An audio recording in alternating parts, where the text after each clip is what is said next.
अस्सलाम वालेकुम, मैं हूं अब्दुल गफ्फार और आप देख रहे हैं प्रोग्राम रीप्ले। और पाकिस्तान सुपर लीग में आज मुझे जब ओपनिंग करनी है तो मैं सोचा कुछ दिलचस्प अंदाज से हो जाए। 4 टीमें जनाब क्वालिफाई कर गई, कन्फर्मेशन हो गई है। और जो टीमें नहीं कर सकी, लाहौर और कराची, उनके फैंस के साथ मुझे बड़ी हमदर्दी है, because I can feel their pain, because आपकी टीम जब ना पहुंचे। बट मुबारक शाह टू पेशावर ज़ल्मी और काय कोयटा टू कोयटा ग्लेडिएटर्स। इसी तरह मैनी कॉन्ग्रेचुलेशन टू इस्लामाबाद। और उसके साथ साथ मुल्तान की लैंग्वेज मुझे ज़्यादा आती नहीं, बट तानू बड़ी मुबारक होवे, क्योंकि ज़बरदस्त अचीवमेंट होती है जब आपकी टीम प्ले ऑफ में हो जाए। I can feel the pain, because हमारे यहाँ पर हमने देखा है कि PSL सिर्फ मैचेस नहीं है बॉस। वो आपने पेशावर ज़ल्मी के मैच में देख लिया था, वो बच्ची के आंसू। इसी तरह आप लोगों के एक्सप्रेशन चेक करते हैं, हमारे लिए क्रिकेट बहुत कुछ पढ़कर है। So congratulation to all these 4 teams. और मुझे लगता है डिजर्विंग 4 टीम्स पहुंची हैं। कराची के लिए चांस ज़रूर बना, लेकिन फिर कराची का चांस कल ख़त्म हो गया जब लाहौर की टीम हार गई। कल के मैच से बात करेंगे। आज जनाब कराची और पेशावर का मैच है। कराची के लिए इस मैच की अहमियत नहीं है, बट पेशावर के लिए अभी भी इसकी बहुत अहमियत है, बिकॉज वो चाहेंगे कि वो टॉप 2 में फिनिश करें ताकि क्वालिफायर खेलें। इस मुल्तान की टीम ऑलरेडी मेरे ख्याल में क्वालिफाई जो है वो क्वालिफायर के लिए कर चुकी है, क्योंकि उनके पॉइंट बहुत ज़्यादा हैं। इस सारे मैचेस से बात करेंगे। मेरे साथ मौजूद हैं रोज़ की तरह पाकिस्तान के फॉर्मर इंटरनेशनल क्रिकेटर और हमारे इस पर PCB के डोमेस्टिक कोच गुलाम अली साहब। गुलाम साहब, 4 डिजर्विंग टीमें जो है वो पहुंची हैं, और इसमें कोई शक नहीं कि चारों ने बहुत अच्छी क्रिकेट खेली। और कराची लाहौर को अगले साल बहुत तैयारी के साथ आना पड़ेगा अगर इन चारों का फिर से मुकाबला कर रहे हैं। बिल्कुल, आपने सही वर्ड यूज़ किया कि 4 डिजर्विंग टीमें जिन्होंने इतने सारे मैचेस में जो है अपनी अच्छी परफॉर्मेंस के ज़रिए जगह बनाई। बिल्कुल। और जहाँ तक कराची लाहौर की बात की आपने, तो सिलसिला वहीं से शुरू हुआ है जहाँ PSL में शुरुआत हुई थी दोनों फ्रेंचाइज की। तो देखिए, अगर हम हर बार ये कहेंगे अब के मार वाली बात है, तो कराची को लास्ट ईयर भी बहुत तज़हीक का सामना करना पड़ा था। और 9 मैचेस हार गए थे आप। बिल्कुल। तो और मैनेजमेंट सारी इन्होंने काफ़ी चेंज की। लेकिन जो एक दौर इन्होंने गुजारा है अपना डीन जॉन्स के एज ए हेड कोच रहने से, बिल्कुल, जिसमें टाइटल भी जीते। बिल्कुल, तो वो चीज़ ये हमारे बाबर आजम इनके ओपनर हुआ करते थे, 500 रन बनाए थे सीजन में। तो कराची को वाकई सोचना पड़ेगा कि जो उनका जो स्टाफ है, जो स्काउटिंग करता है, जो सिलेक्शन करता है, जो ड्राफ्टिंग में बैठता है, वो मेन लोग कौन है, सही, उनकी क्या नज़रें हैं, उनकी क्या डीप स्टडी है, आप कैसे तो प्लेयर जानते को। हैं, मैं भी जानता हूँ, हम सब जानते हैं। नहीं, देखिए, अगर 1 साल नहीं, 2 साल नहीं, काफ़ी साल हो गए, एक दफ़ा कराची जीती है, लेकिन हर दफ़ा इश्यूज यही आते हैं कि कॉम्बिनेशन सही नहीं बनता, सिलेक्शन ऑफ प्लेयर पे सवाल उठते हैं, ठीक है ना। फिर वे ऑफ प्लेइंग, कॉम्बिनेशन और सारी चीज़ें मिलके जब आपको पता चलता है कि यार यहाँ खामियां हैं, तो फिर हर बार अब अगली साल फिर अगर यहीं खड़े होंगे तो फिर कराची के फैंस का या कराची के और लीग को भी गुलाम भाई नुकसान पहुंचता है, बिकॉज कंपेटिटिवनेस नहीं रही। आप देखिए ना, आज का मैच और कल का मैच अब डेड रबर हो गए। अब आपका इसमें सवाई ये ट्रस्ट के कौन सी टीम नंबर 1 नंबर 2 पर आती है। हमारे पास अगर पैकेजेस रेडी हैं तो हम उसकी तरफ आएंगे, लेकिन पहले हेडलाइन देखते हैं, और हेडलाइन से जब वापस आएंगे तो आज पहले 2 टॉपिक हमारे है ही यही हैं कि कराची लाहौर की गलतियां क्या थी, क्योंकि बाकी टीमों को तो हमने डिस्कस करना है, लेकिन 2 टीमों को अनफॉर्चुनेटली आज यहीं पर इख्तिताम इनका करना पड़ेगा, और इसको हम थॉरली डिस्कस करते हैं। आप हेडलाइंस देखिए पहले। हेडलाइंस आपने देखी, और कल मैच तो जनाब लाहौर का था कोयटा के साथ, लेकिन कराची की किस्मत वहीं पर जो है वो ख़त्म हो गई जब शाहीन शाफरीदी, और बिल्कुल देखिए जुल्म है ये कराची के फैंस के साथ कि आखिरी बॉल तक उनकी उम्मीद का चिराग रोशन था, पर वो बुझ गया जैसे ही जो है वो वसीम जूनियर ने छक्का मारा। और यही क्रिकेट की खूबसूरती है कि कोई हंसता है, कोई रोता है। लेकिन जनाब 166 पे 4 लाहौर कलंदर्स अगेन शाहीन शाफरीदी ने प्रमोट करके कल अपने आप को साबित किया, लेकिन उसको हम ज़रूर डिस्कस करेंगे कि फिर बाकी टीम जो है वो कहाँ स्टैंड करती है। और सऊद शकील के मैं समझता हूँ बड़े कैलकुलेटेड 65 और 88 हैं, क्योंकि ऐसे लग रहा था थोड़ा सा मैच को लंबा कर दिया है, और शायद इससे बेहतर वो पेस कर सकते थे। वो ख्वाजा नाफे का आउट होना, कुछ लोग तो ये भी समझते हैं शायद वो अच्छा हो गया कि अगर वो आउट ना होते तो मैच कहीं और मुश्किल हो जाता, क्योंकि बाकी फिर स्ट्राइक जो है वो आकर किया मोहम्मद वसीम जूनियर ने। उससे पहले जो है वो जहांदाद खान ने अच्छी बॉलिंग की, शाहीन शाफरीदी की अगेन बहुत अच्छी बॉलिंग शुरू में पैचेस में, लेकिन जब 14 रन बचाने थे पाकिस्तान के कप्तान को तो रन्स पड़ गए। आप जाके पहले रिपोर्ट देख लीजिए इस मैच की, फिर मैं गुलाम भाई से तफसीली बात करने वाला हूँ लाहौर कलंदर्स के हवाले से। तो जनाब आपने रिपोर्ट देखी दिशान की, और अब हम बात करते हैं कल के मैच का थॉरली डिस्कशन। और सर, लाहौर कलंदर्स का प्रॉब्लम ये रहा कि 4 मैचेस शायद उन्होंने आखिरी गेंद पर हारे हैं, उनमें से कुछ मैचेस तो ऐसे थे जो बॉलिंग की वजह से। अब कल के मैच को हम एसोसिएट करते हैं पूरी PSL के साथ। पाकिस्तान के कप्तान है शाहीन शाफरीदी, और आई थिंक जो उनका स्पेल है KL राहुल, और जैसा रोहित शर्मा का आउट किया, सेंसेशनल। पाकिस्तान की जो वर्ल्ड कप में पहली तारीख की जीत है, उसमें उन्होंने बुनियाद रखी, वो बहुत बड़े स्टार बने उस वक्त। बाबर आजम की कप्तानी को जितना क्रेडिट जाता है, शाहीन को भी उतना ही क्रेडिट जाता है। देखिए फेयर बात करनी चाहिए, डैट वाज अ स्पेक्टेकुलर किस्म की जो है उनकी बॉलिंग थी, उन्होंने पूरी दुनिया को हिला दिया। They can not play him जैसे वर्ड सुने हमने जो है वो इंटरनेशनल कमेंटेटर से। फिर उसके बाद एक स्लम्प आता गया, मैथ्यू वेड, चले वो एक मरतबा हुआ, ऑस्ट्रेलियंस हैं उन्होंने हमेशा हमारे दिल तोड़े, बट उसके बाद एशिया कप, वर्ल्ड कप और नाउ PSL में मैं ये एक्सपेक्ट नहीं कर रहा था कि मोहम्मद वसीम जूनियर, जो कि मैं उनकी बड़ी रिस्पेक्ट करता हूँ, is a very talented allrounder, but वो शाहीन शाह अफरीदी को जो वर्ल्ड कप में इंडिया के खिलाफ मैचेस जितवा चुके हैं, वो उनको आखिरी गेंद पर छक्का लगा देंगे। ये काम जावेद मियां दाद जैसे लोग जो करके ग्रेट बने हैं, ये कोई आसान काम नहीं होता गुलाम भाई, आखिरी गेंद पर छक्का लगाना। आप मिस कर दें तो मैच गया। I am very concerned about Pakistan bowling lineup, Shaheen, चूँकि ऐसे लगता है जैसे अभी वो खुद को भी रेट नहीं कर पाए कि वो कहाँ स्टैंड करते हैं। शाहीन शाह अफरीदी वो जो KR राहुल और रोहित शर्मा को आउट कर रहा था, या वो शाहीन शाह अफरीदी जो अब वसीम जूनियर से 4 रन चाहिए तो छक्का खा ले, मैच जो है उनकी टीम का जो है वो हाथ से निकल जाए। आप इसको बड़ा अच्छा एलेबरेट कर सकते हैं, ये 2 साल में क्या तब्दील हुआ है? देखिए नो डाउट कि एक नया लड़का जब किसी भी उफक पर उतरता है, उसके बारे में लोगों को इतना पता नहीं होता है, प्रेडिक्टेबल नहीं होता, अनप्रेडिक्टेबल होता है। अब शाहीन शाह थोड़े प्रेडिक्टेबल हो गए कि नई बॉल वो क्या करेंगे, पुरानी बॉल वो क्या करेंगे, ठीक है ना। तो यहाँ पे अब शाहीन शाह अगर अपनी आप को खुद एनालाइज करने में इतने एक्सपर्ट नहीं है या उनको समझ नहीं आ रही है कि, तो उनको हेल्प लेनी पड़ेगी किसी भी एक एक्स पाकिस्तानी बॉलर से, जिसमें मैं वसीम अकरम का भी नाम ले सकता हूँ और भी, और आप बात कर सकते हैं, डिस्कस कर सकते हैं। तो कि आपको नया बॉल, जैसे आप फुल लेंथ बॉल करते हैं नई बॉल, ठीक है, जहाँ पे मूवमेंट मिलती है नहीं, लेकिन जब अच्छी पिच पे, जहाँ स्लो पिच हो, ड्राई पिच हो, वहाँ पे बल्ले पे बॉल आता है। तो आपको थोड़ा सा ये देखना है कि पिच की कंडीशन क्या है, उसको रीड करना आपको आना चाहिए। फिर आप जब डेथ ओवर में आते हैं तो आपके सामने जो बैट्समैन है उसकी स्ट्रेंथ क्या है, उसकी वीकनेस क्या है। अगर आपको स्टडी नहीं करते इस चीज़ को, या आपको आपका एनालिस्ट नहीं बताता, आप उसको नोट नहीं करते, तो फिर आपका यही होगा, तुक्का लग गया तो लग गया, वरना आप ढूंढते रह जाएंगे। तो कल मैं समझता हूँ कि बहुत मायूस कुन बॉलिंग की है, नए बॉल से भी शाहीन ने और पुराने बॉल से भी। 3 चौके लगातार पहले ओवर में, 14 रन आखिरी ओवर में कंसीड हो गए। तो थोड़ा सा अगर बैटिंग पे आए, 50 रन किए उन्होंने, बहुत अच्छे 50 रन किए, और इशारा भी कर रहे हैं वो खामोश लेकिन वाला। उनका खामोश वाला इशारा क्या मतलब निकाले हैं? लोग तो खैर अगर किसी को खामोश करना है तो बॉलिंग से करना है उन्होंने। बैटिंग समीन भाई कह रहे हैं, मैनेजर हैं लाहौर कलंदर्स के, प्रेस कॉन्फ्रेंस करने आए, उन्होंने कहा कि नहीं वो किसी को जवाब नहीं दे रहे थे, हमारी अपनी टीम में डिस्कशन होती है, मजाक वो भी होता है तो उसका होगा, लेकिन वो मजाक नहीं लग रहा था मुझे समीन भाई। हाँ, लेकिन मैंने वही कहा कि अपना जेस्चर जो था वो ऐसी था कि किसी को इशारा कर रहे हैं, लेकिन लोग इनकी बॉलिंग के चर्चे करना चाहते हैं, लोग इनकी बॉलिंग हमें तो उन पर बड़ा प्राउड था। रवि शास्त्री ने जब एक कमेंट दिया, एक मतलब वो वसीम अकरम नहीं है, तो हमने तो, मैंने और तनवीर उस वक्त रिप्ले में थे, हमने तो बहुत उसको बुरा मनाया, लेकिन आहिस्ता आहिस्ता लग रहा है कि रवि शास्त्री भी शायद, वसीम अकरम वाज वेरी जीनियस बॉलर। ठीक है, चलिए इसमें मजीद बात करते हैं, बड़ा लेकिन डीप टॉपिक है। एक चीज़ मैं ज़रूर कहूँगा कि चूँकि कंटिन्यूटी में जमान ने कल 2 ओवर किए, और 2 ओवर में उन्होंने जो है रन दिए हैं वो 10 रन दिए हैं, और हम जानते हैं कि डेथ ओवर में वो थोड़े से डेंजरस हैं।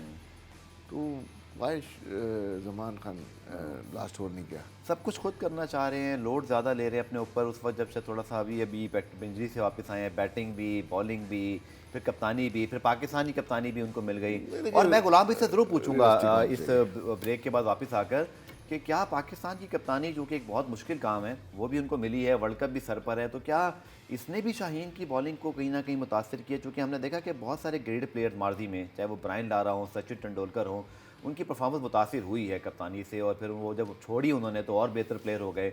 इसको डिस्कस करेंगे शॉर्ट कमर्शियल ब्रेक के बाद। चूँकि शाहीन शाह अफरीदी पाकिस्तान के कप्तान है, लाहौर कलंदर्स से कप्तान है, तो डेफिनेटली उनकी परफॉर्मेंस स्पॉटलाइट में आती है, और उसके ऊपर कुछ बड़ा अच्छे एनालिसिस जो है वो मेरे पास मौजूद है। मैंने खुद इस पर बड़ी गुलाम भी रिसर्च की थी वर्ल्ड कप में, कि उनकी जब उस वक्त भी 18 विकटें थी, तो सिर्फ 3 विकटें उनकी पावर प्ले में थी, और यही वो चीज़ है जो मिसिंग है उनकी बॉलिंग में, कि वो इम्पैक्ट नहीं डाल सकते, वो बाद में विकटें लेते हैं।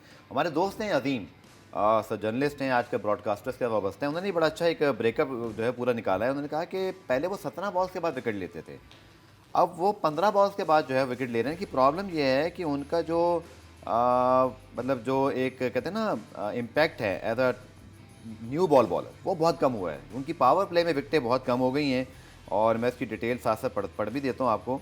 और जब आप अपनी टीम के लिए नया बॉल से विकेट नहीं लेते हैं और आपका जो इम्पैक्ट है वो नीचे आता है, इससे पूरी टीम अंडर प्रेशर आती है। ये वर्ल्ड कप में हुआ, हमने देखा कि 5 विकेटें भी जो ऑस्ट्रेलिया के खिलाफ थी, जिसको लोग फाइफर याद करते हैं, बट डोंट फॉरगेट कि वो 250 के ओपनिंग स्टैंड के बाद थी। नाउ शाहीन जिस लेवल पर हैं, उनसे एक्सपेक्ट किया जाता है कि वो वही बार बार चीज़ करें जो थोड़ी ज़्यादा भी कभी कभी हम फैंस भी करते हैं या मीडिया भी, कि हर दफ़ा तो नहीं करें, लेकिन कंसिस्टेंटली मेजॉरिटी वही काम करें। क्या नई बॉल से वो कर नहीं पा रहे, या जैसे आपने बिल्कुल ठीक शायद एक जनिब इशारा किया कि प्रेडिक्टेबल हो गए हैं, क्या कुछ नया करना पड़ेगा? देखिए, होता क्या है कि जब आपके पास स्किल्स हैं तो अगर उस स्किल्स को लोग समझ जाते हैं, जैसे नई बॉल इनके अंदर आती है जिस पे विकेट लेते थे और फुल लेंथ उमन करते थे, जो मिचेल स्टार्क को भी हमने देखा करते। एक स्टैट मैं बता रहा हूँ, 47% उनकी विकेटें इंजरी से पहले पावर प्ले में होती थी, अब वो रिड्यूस हो गया 18% पे आ गई। उसकी वजह है ना कि मैंने कहा ना कि जैसे लोग उनको समझ गए हैं। देखिए, अब दुनिया में टेक्नोलॉजी का बहुत इस्तेमाल हो गया है।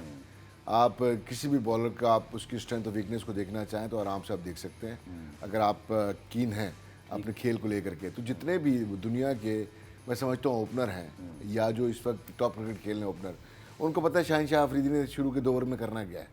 ठीक है ना, फुल लेंथ बॉल करनी है। अगर वहाँ पे उनको हेल्प नहीं मिलती है तो वहाँ उनको बाउंड्रीज लगती हैं, और जहाँ हेल्प मिलती है वो सिंगल्स पे चले जाते हैं, वो विकेट नहीं देना चाहते उनको। तो शाहिन शाह को फिर अब जैसे मिचेल स्टार्क हैं, उनकी गेंद भी अंदर आती है, जहाँ वो देखते हैं कि कोई ऐसा बैट्समैन जो उनको अंदर आती गेंद को अच्छा खेलता है, वहाँ से वो गेंद बाहर निकाल देते हैं। ठीक है, तो वहाँ पे उनको विकेट मिलने के चांस मिल जाती है विकेट। सही। तो इस तरह की शाहिन शाह के अंदर भी एबिलिटी है कि दोनों के मूव करते हैं, लेकिन इनको ये जज करना पड़ेगा कि उनके सामने जो खेलने वाला है उसकी स्ट्रेंथ वीकनेस क्या है, वो कहाँ। अच्छा, आफ्टर इकोनॉमी उनका, आफ्टर इंजरी जो उनका इकोनॉमी है 7.64 से, जो बड़ा रिस्पेक्टेबल है, 8.89 यानी ऑलमोस्ट 9 को टच कर रहा है। तो ये भी एक कंसर्न है कि जहाँ वो विकेट नहीं ले पा रहे वहाँ वो एक्सपेंसिव भी हो गए हैं। और इसका नुकसान न सिर्फ हमने लाहौर कलंदर्स को देखा, क्योंकि पूरी लाहौर कलंदर्स, मैं आपसे ही पूछ लेता हूँ, क्या मेन रीज़न नहीं है शाहीन शाह अफरीदी का इम्पैक्ट ना डाल सकना?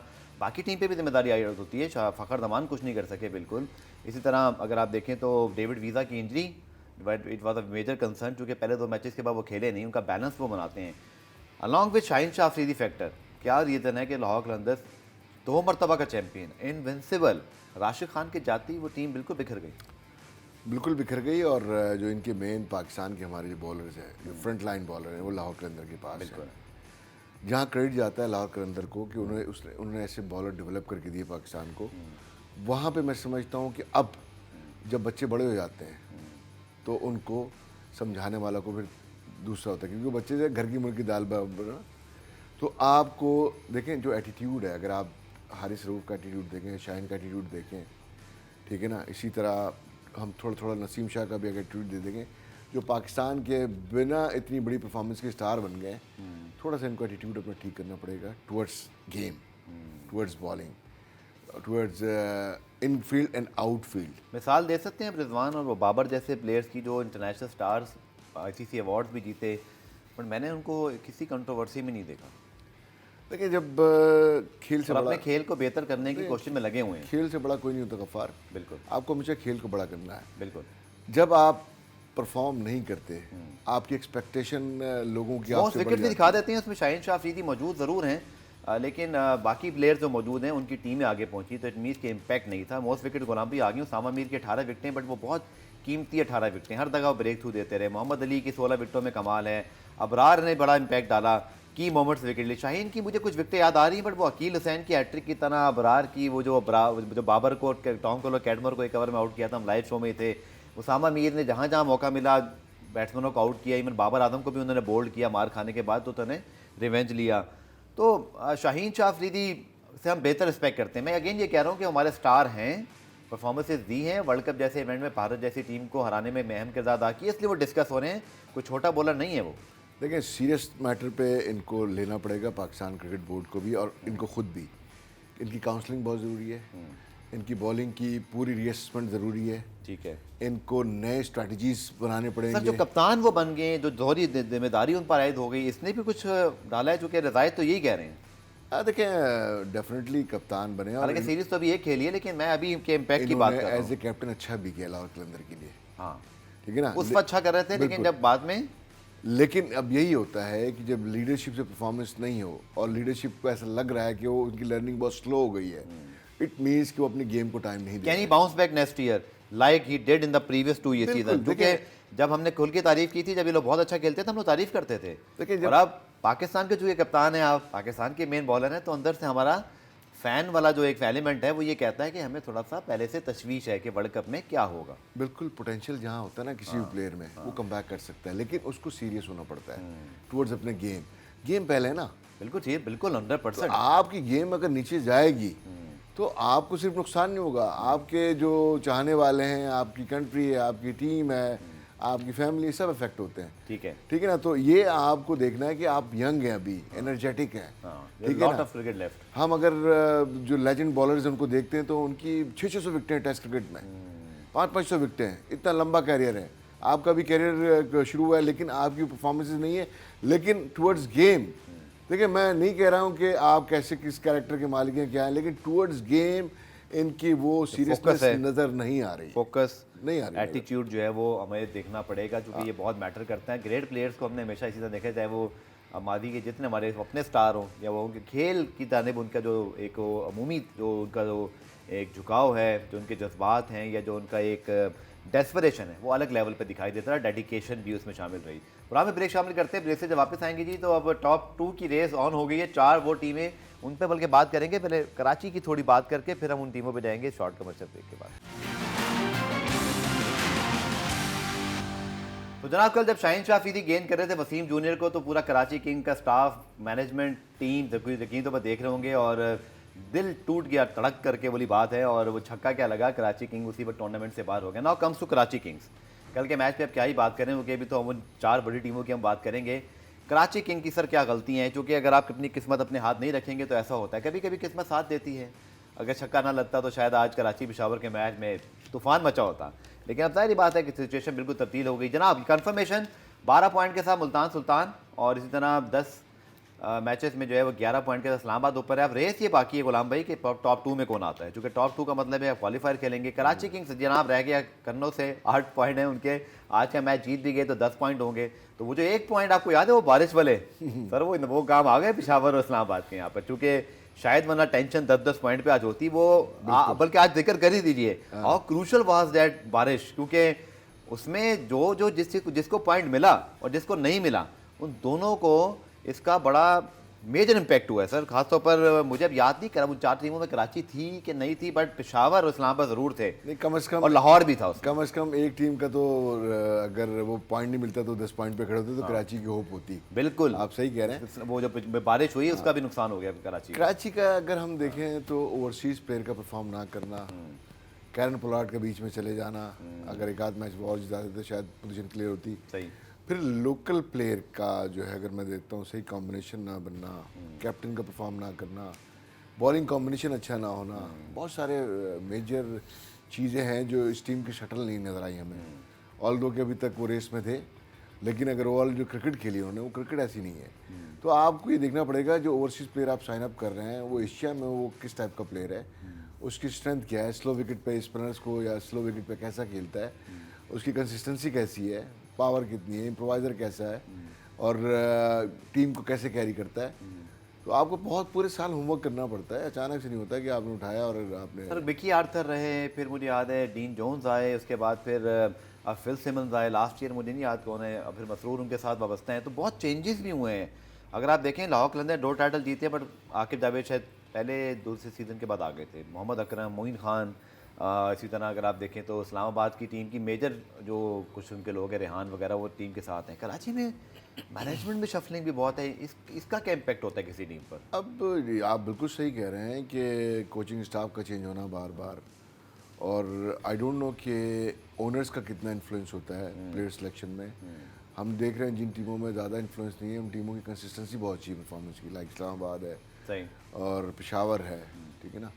तो ये वो टीमें हैं जो मुसलसल जब से PSL हुआ है ये 2 टीमें आपको टॉप ऑफ द लाइन नज़र आती हैं। तो यकीनन आप जो कह रहे हैं कि स्टाफ करना, लेकिन देखें आप कोई भी रखते हैं उसकी क्रिकेट की गेम अवेयरनेस कितनी है, प्लेयरों के बारे में उसकी जजमेंट कैसी है, प्लेयर को कितना डीप जो है वो टीम अंडरस्टैंड कॉम्बिनेशन, प्लेयरों की स्ट्रेंथ वीकनेस को कैसे अंडरस्टैंड देखिए बहुत सारे क्रिकेट खेले हुए लोग होते ड्रॉप हैं, करना है, इसको कब खिलाना है। बहुत सारे गफार लोग क्रिकेट खेले हुए होते हैं लेकिन वो प्लेयर को सही असेस नहीं कर पाते। वो चले जाते हैं उनकी कुछ ख़ास चीज़ों पे, जबकि आपको एक लंबा, मैं कहूँगा ये 10 मैचेस बहुत होते हैं, 10 मैचेस का टेम्परामेंट शो करने वाले प्लेयर आपके पास कितने होते हैं, तो वो चीज़ें आपका इम्पैक्ट करती हैं। और इसी तरह आप जो पाकिस्तानी प्लेयर साइन अप कर रहे हैं उनकी जो है वो हिस्ट्री क्या है और क्या है। हमने कराची में देखा बहुत सारे यंग प्लेयर आपने साइन अप किए, थोड़ा सा बाद में ना से एक मैच खेले, बॉलिंग नहीं की, ठीक है ना। इस तो तरह बाकी प्लेयर्स आमिर भी खान अखलाक ज़्यादा नहीं खेले, आमिर खान को आपने आमिर लिया, खान भी फाजल खेले, को फिर वो आपने, ड्रॉप हो गए वो, ठीक है ना। इसी तरह आपने अनवर अली, मोहम्मद नवाज, इसी तरह दो तीन पर ऐसे प्लेयर जो अपना प्राइम गुजार चुके हुए हैं, उनको रोल बिल्कुल। मिलते रहे। तो और जबकि इन्होंने इमाद वसीम को रिलीज किया और मोहम्मद आमिर को रिलीज चले गए किया ठीक है ना, वो दोनों खुद चले गए। अच्छा। तो बहरहाल रीलीज लाके गलतियां बता तो बहुत सारी हैं। अब आई डोंट नो कि how much Shan Masood captain थी as a player, as a captain, एक पाकिस्तान के टेस्ट कैप्टन बन के ऑस्ट्रेलिया का टूर करके आए, तो उम्मीद ये थी ऑर्गेनाइज कर लेंगे चीज़ों को, थोड़ा सा स्ट्रक्चर जो टीम का होता है। बट आखिरी मैच में हमने देखा कि ये रियलाइज़ किया गया कि उनको नंबर 3 पे आना चाहिए आखिरी मैच में। सब जी हाँ, आपने किया। एक इंसिडेंट मैंने देखा ऑन टेलीविज़न कि वो थोड़ा सा मेरे लिए नोटेबल था कि शान मसूद डेस्परेट लग रहे थे। शादाब खान से और सलमान आगा से उनकी बड़ी एक हीटेड किस्म की डिबेट हुई है, हाँ, जो कि DRS पर, जो कि नहीं उनके होनी कैरेक्टर के लिहाज से भी नहीं लग रहा थी।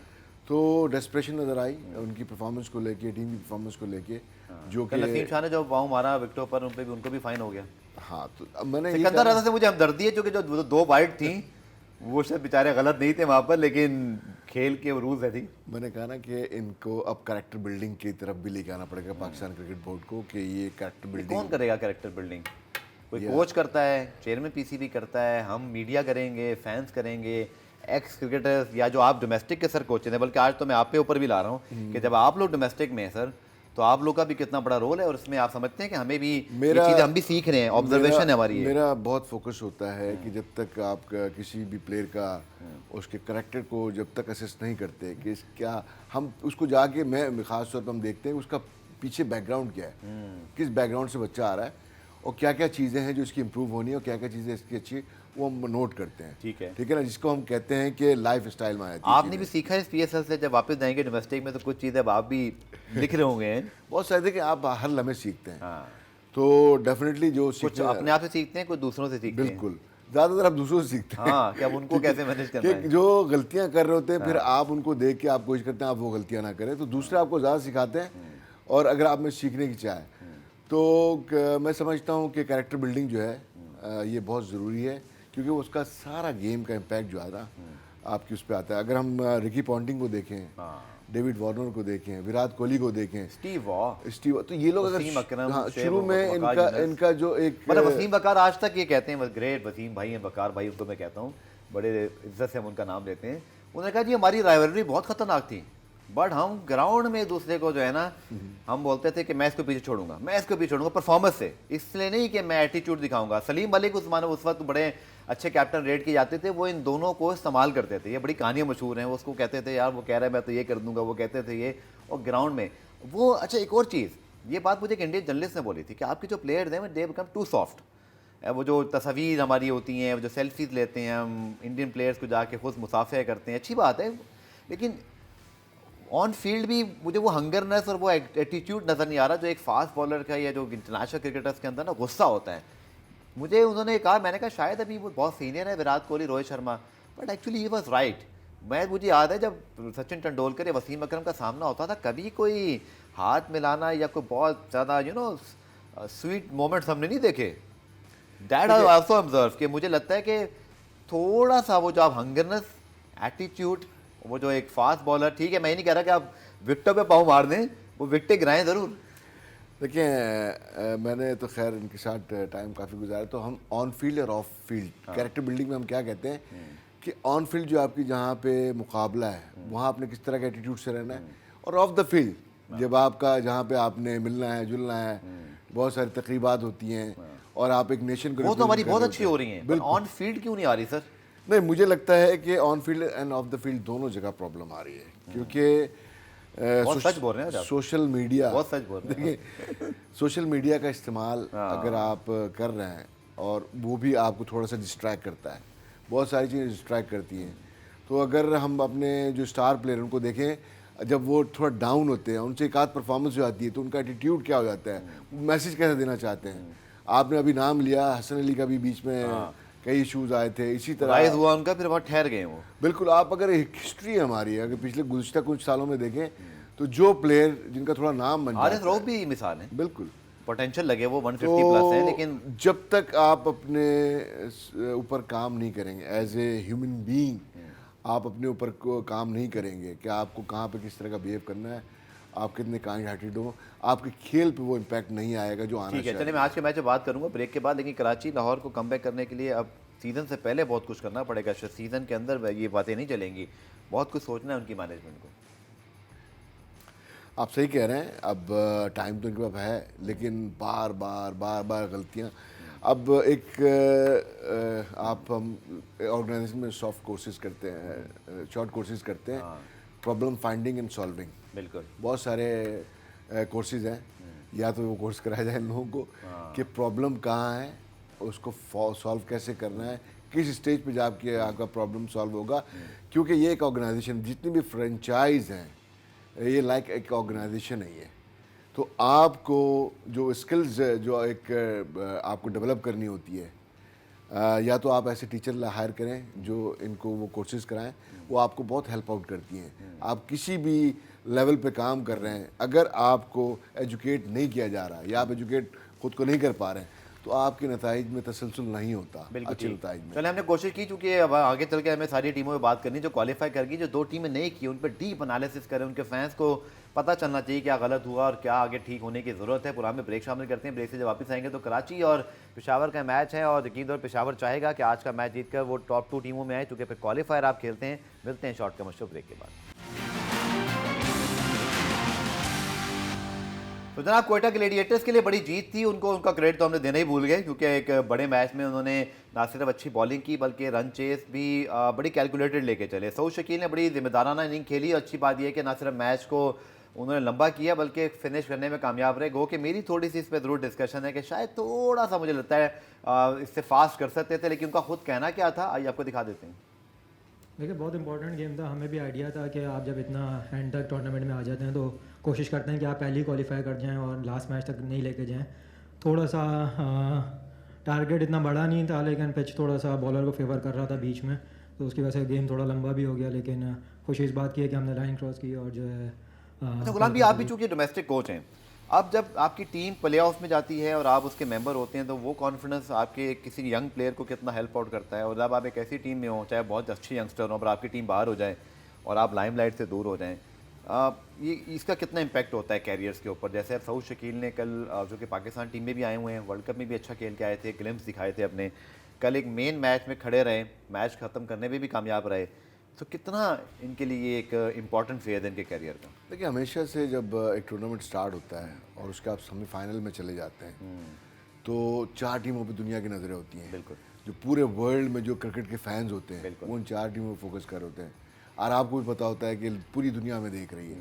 तो इसी तरह जो एक प्लेयर को जो फैंस की वजह से या लोगों के फॉलोअप से जो एक खुशी और हौसला मिलता है, जी जी, क्योंकि अगर फ़ैन फॉलोइंग ना हो तो आपका क्या है, तो लोग बेसिकली अब सिर्फ 4 टीमों में फोकस हो जाएगा लोगों का। अब हर प्लेयर यहाँ पे हाईलाइट होगा, जो थोड़ा सा करेगा हाईलाइट। तो इन अब प्ले ऑफ में हर प्लेयर चाहेगा कि मैं बड़ी से बड़ी परफॉर्मेंस करूँ। तो यहाँ पे सऊद शकील के बारे में आपने जिक्र किया, लेकिन कल जो वसीम ने एक छक्का लगाया है, मैं समझता हूँ शाहीन शाह अफरीदी को पता होना चाहिए कि उनका एक शॉट है, पैटर्न शॉट है, जो बॉल लेंथ बॉल को लेके घूमते हैं। बिल्कुल।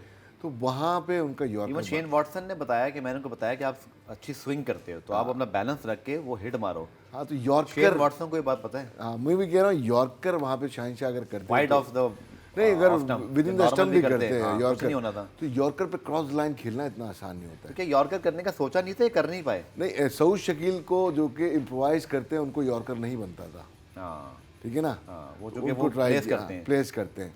तो आप अच्छा सऊद की इनिंग क्योंकि मैच विनिंग हो गई है, उसके बाद पहली बात है शाबाशी मिलनी चाहिए, लेकिन 4 गेंदों पे 6 तक सूरत हाल आनी नहीं चाहिए थी। लेकिन देखिए जब आप इस तरह की रन चेज पे तो ओपनर खड़े हो, बहुत सारे प्लेयर मैच बहुत पहले फिनिश करते कोयटा थे। की बैटिंग को डिस्कस किया, कोयटा के मेन बैटर पेविलियन जा चुके थे। हाँ, रदरफोर्ड खेल नहीं रहे थे, हाँ, तो और पे जिम्मेदारी ज्यादा हो गई। नाफे इतने एक्सपीरियंस है, नाफे ने भी कल काफ़ी बॉलिंग कंज्यूम की। हाँ, पिच नो डाउट कि अलाउ नहीं कर रहा था कि आपको ऑन द शॉटें लगती। मुश्किल हो गई थी, बिल्कुल इसलिए भी स्लो, सऊद को थोड़ा सा एडजस्ट करना पड़ रहा था। थोड़ा सा सऊद ने एंड तक ले जाने की कोशिश की, जो कि बहुत ज़्यादा एंड हो गया था, लेकिन मैं एंड समझता हो हूँ- सकता था वहाँ पे, क्योंकि देखिए आखिरी ओवर में 14 रन ज्यादा हो गया था। आप मतलब है कि आप 160 के चेस में, सेकंड विनिंग साइड पे चले गए अगर परसेंटेज वाइज दैट देखें इज तो। My point. आई थिंक जीत में बहुत चीज छुप जाती है, लेकिन उनको डिस्कस कर लेना चाहिए। और आखिरी बॉल पे जिस तरह हिट लग गई, तो इट मीन्स के गेम जो था ज़्यादातर उनके पास था, कलंदर के पास। एनीवे खैर सऊद शकील ने फिनिश किया, चूँकि बड़ा अच्छा स्टार्ट कर रहे थे पावर प्ले में, लेकिन वो फिनिश टच नहीं आ रहा था। तो ये कल के मैच में हमने जिक्र किया था कि थोड़ा सा लंबा खेलें। लंबा खेलें, तो कल मैं समझता हूँ जो कि इन्होंने खेली इन्होंने, इससे इनके करियर में एक चेंज आएगा फिनिश करने का।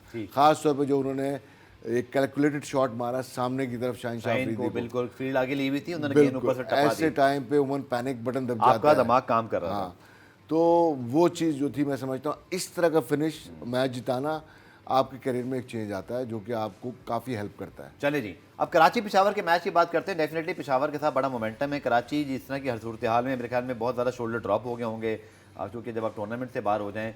बट बाबर आदम उनकी टीम, डैरन सैमी की टीम दिन ब दिन बेहतर ही हुई है, यहाँ तक कि फिर खुरम शहजाद फिट हो गए, नवीन की परफॉर्मेंस बेहतर हो रही है। इसी तरह अगर आप देखें तो उनके बैकअप के ऑप्शन, मैंने हमेशा कहा कि मेहरान मुमताज़, आरिज याकूब, इवन सलमान इरशाद, बैकअप भी उनके कम नहीं है।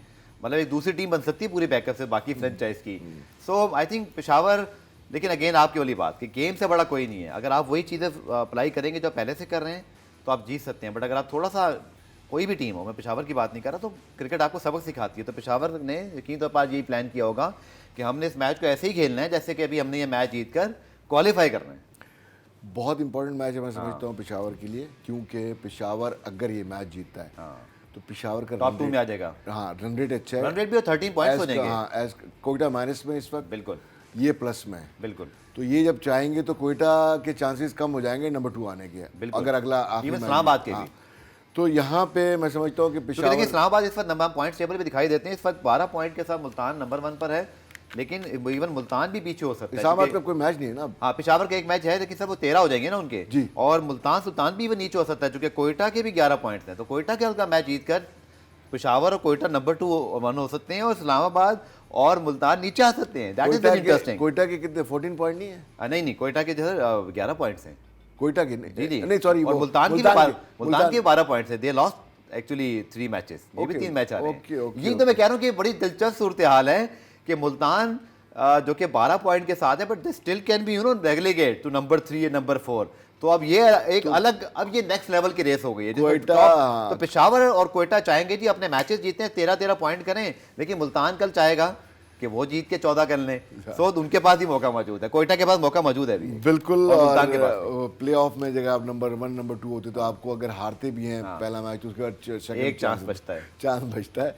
तो यकीनन दोनों टीमें, कोयटा और पेशावर के पास अपॉर्चुनिटी है, और मुझे लगता है कि प्लान कर रहे होंगे किस तरह के नंबर 2 में दोनों फिनिश करें, और इंटरेस्टिंग है। वो कहते हैं ना, कोई आज पेशावर को चांस नहीं लेगा कि कोई रेस्ट करा दें, कुछ ऐसा कर लें। दे विल वेरी फोकस कि भाई टूर्नामेंट जीतने के लिए एक मैच वो बहुत इंपॉर्टेंट है, क्योंकि आपका टूर्नामेंट कराची का कल खत्म हुआ है तो किसी का टूर्नामेंट एलिमिनेटर में खत्म हो जाएगा, एक मैच की तो बात है। सो वेरी इंपॉर्टेंट मैच, और क्या बेहतर करेंगे सर वो जो करते आ रहे हैं। पिंडी में बड़ा हाई स्कोरिंग मैच खेला, बॉलिंग शानदार की, कोयटा को बिल्कुल शट कर दिया, बट आज कराची में खेल रहे हैं। क्या आपके ख्याल में क्विकली बताइएगा कि पेशावर क्या नया करना चाहेगा, क्योंकि कराची में उनका पहला मैच है सर ये। देखिए पेशावर को देखना पड़ेगा कि पिच का बिहेवियर क्या हो सकता है और कितना टोटल यहाँ पे अच्छा हो सकता है। या 220% कोशिश नहीं करनी। अगर आपने पिच को गलत किया और उसके मुताबिक चले गए, अगर पहली बैटिंग आई तो फिर आप फंस quickly match prediction quickly Peshawar के चांसेस। चले, मेरे भी सेम यही है। पूरा रिप्ले में आज के लिए इतना ही। कल इंशाल्लाह आपके साथ रमज़ान में, या रमज़ान अगर नहीं भी हुआ भी फैसला हो जाएगा, लेकिन 3 से 4 अगर रमज़ान हुआ तो फिर, वरना 5 से 6 आपसे मुलाकात होगी। तब तक के लिए अल्लाह हाफ़िज़।